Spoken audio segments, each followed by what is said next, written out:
ఒక మాట ఎప్పుడు చెప్తా ఉంటా, ఒక దీపం ఒక గదికి వెలుగునిస్తుంది, కానీ చదువుల దీపం ఒక కుటుంబాన్ని రూపురేఖల్ని మార్చేస్తుంది అని చెప్పి.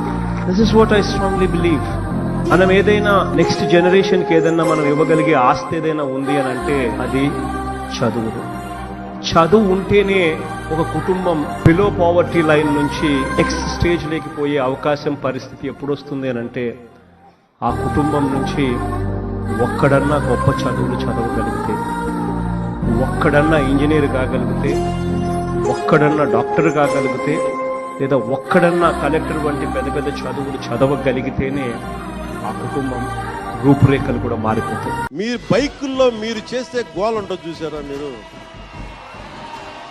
నేను మనం మాట్లాడుతూ ఉన్నా, ఇప్పుడు ఈ ఫంక్షన్ లేదు, సినిమాలు లేవు, ఏం చేస్తారు చెప్పండి? ఉద్యోగాలు ఉపాధి కూడా కానీ టైం పడుద్ది. కనీసం సినిమాకి వెళ్ళి చొక్కా చించుకొని అరవకపోతే, బైకులు తీసుకొని అవి సైలెన్సర్ దాన్ని ఆ యాక్సిడెంట్ పెంచకపోతే ఎనర్జీ ఎటు వెళ్తుంది?